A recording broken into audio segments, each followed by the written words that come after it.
These pictures here of what tunnels do. Same thing here is that we see the ceiling hitting the floor. That image right there is very interesting because in researching the way the stars move around the flat Earth, and by the way, I'm going to get into this with you guys. I want to talk about the work of Charles Fort because that needs to be put right into the middle of the flat Earth conversation and his 4 books.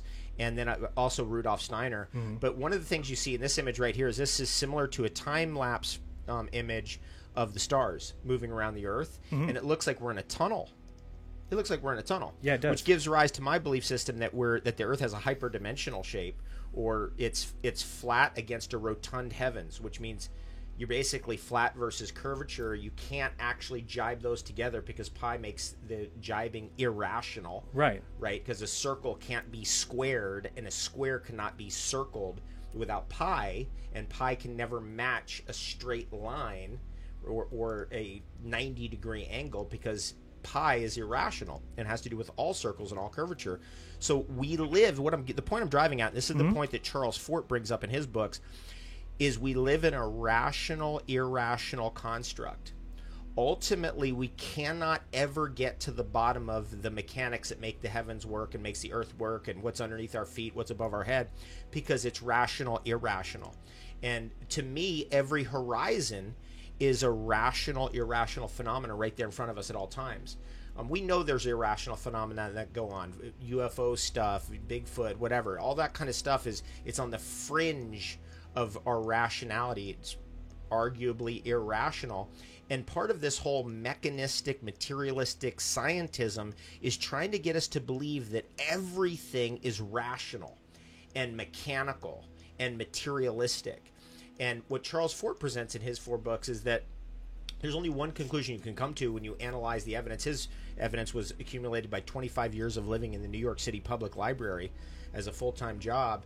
And, he was basically the internet of his age. He realized that there are phenomena that just are simply irrational and can't be materialistically explained. Steiner says it this way. He says that there are forces in nature that compete against each other and are fighting against each other, and so there is no possibility of a universal force. There is no possibility of getting to a unified field, or the Einsteinian vision of we can just if we understand these forces, we can predict everything that's going to happen in the future. That's not possible according to Steiner and also Victor Schauberger, the great water wizard, because in nature there are forces that are competing against each other, and they're not unified.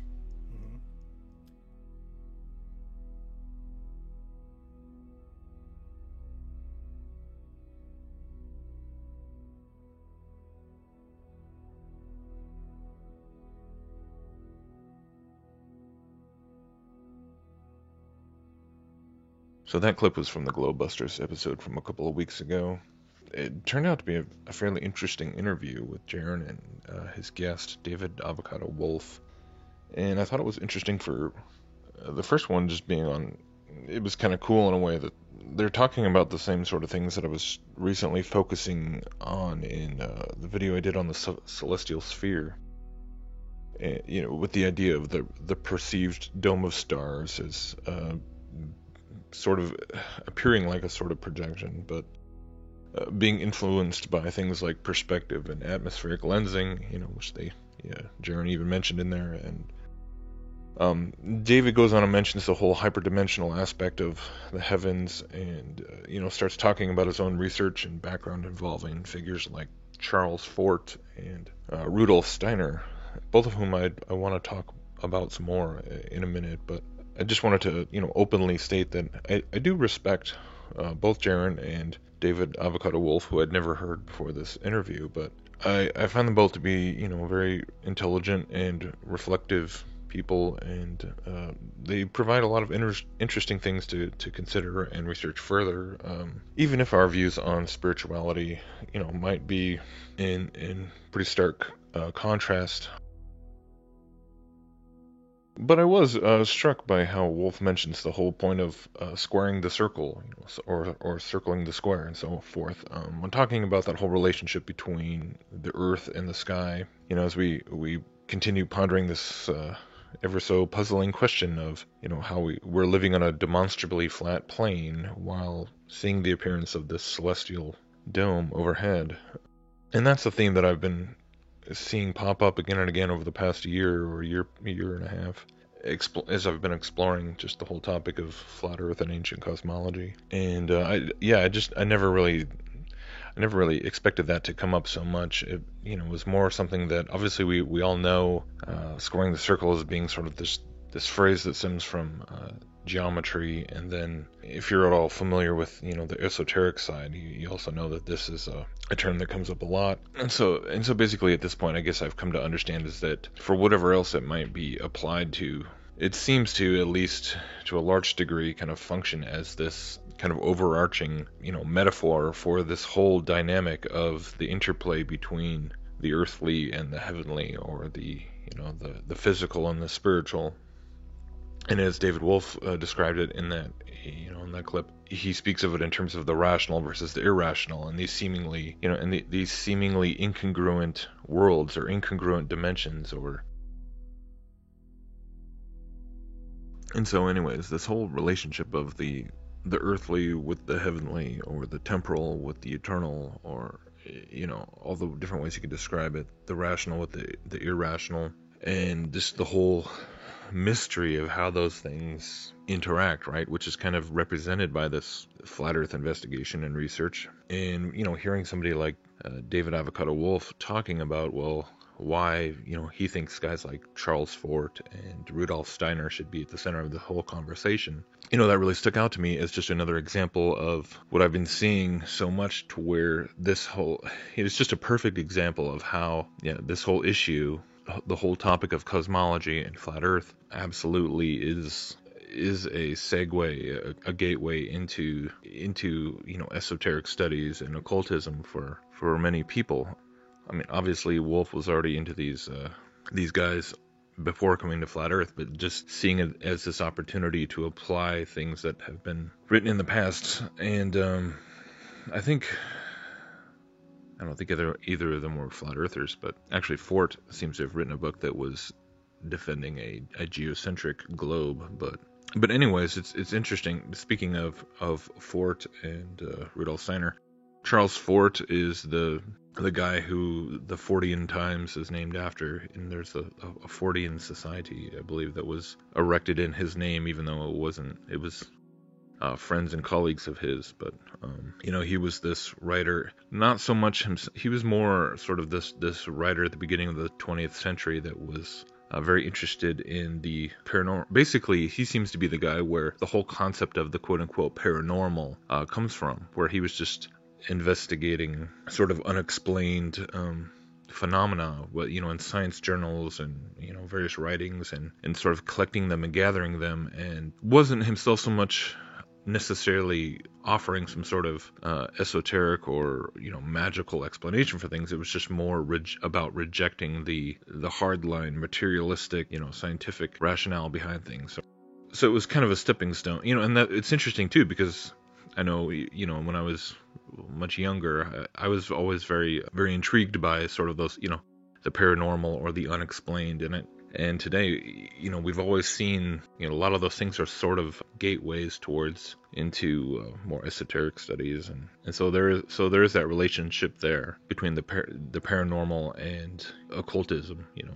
Like I said, it's sort of a gateway drug, I guess, into occult studies. Rudolf Steiner, on the other hand, is certainly not on the level of a gateway to the occult, but in his case we're talking about a bona fide hardcore occultist there, coming from the Theosophical Society and branching off from them. When I think it was when Annie Besant, chose to hail the Krishnamurti guy from India as their new messiah, and there was a big sort of shake-up within the Theosophical Society, which I talked about in my video on the Hoover Dam, actually. But anyhow, Steiner, branched off and started basically his own school of thought called Anthroposophy. So basically, he just created his own branch of the Theosophical Society. And yeah, if you know anything about the Theosophical Society and its roots with the UN and Lucifer's Trust, which became Lucius Trust, and again, it just points back to all these same connections to the occultist, globalist elites. Again, I think anyone who tries to convince themselves that there's like any true meaningful difference between the occultism of the New World Order, elites, and any other occultism, that is to fall into the trap of the most effective example of the Hegelian dialectic of the false dichotomy that's really ever been put into place. This false dichotomy between the good occultists and the bad occultists, or the good magic and the magic is neutral, and then some people use this esoteric knowledge for good and some use it for bad, and that is just an absolute lie and an absolute delusion. Because if you look at the belief, what is actually being taught, ultimately it's still the same monistic evolution gospel. If you go and listen to what Rudolf Steiner taught, you don't have to listen very very long to realize that it's no different than what Manly P. Hall and Aleister Crowley and the founders of the Theosophical Society, and they all have their own little flavors and their own little discrepancies, but in the end it's still the same thing. Just different flavors of the same poison Kool-Aid.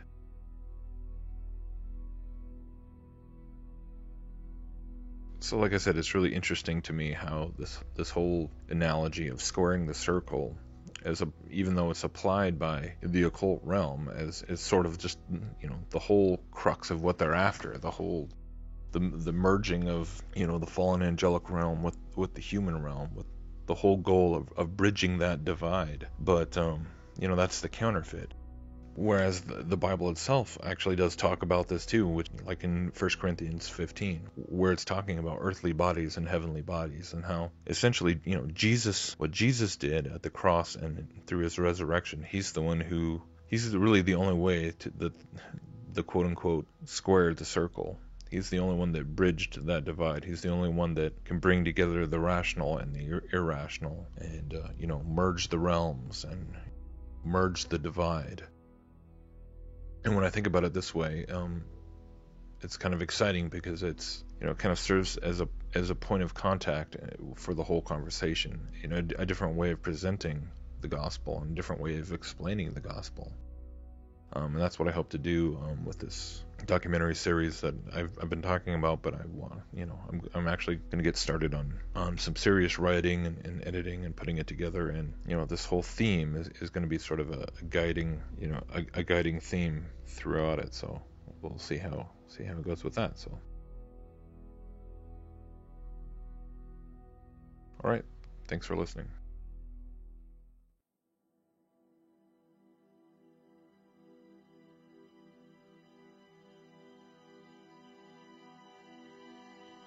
Who laid the foundations of this world? What is the nature of the skies above? Where are the boundaries between these realms? When was our understanding of the cosmos lost? And why is there this battle for heaven and earth?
is we live in a rational, irrational construct. Ultimately, we cannot ever get to the bottom of the mechanics that make the heavens work and makes the earth work and what's underneath our feet, what's above our head, because it's rational, irrational. And to me, every horizon is a rational, irrational phenomena right there in front of us at all times. We know there's irrational phenomena that go on, UFO stuff, Bigfoot, whatever. All that kind of stuff it's on the fringe of our rationality. It's arguable.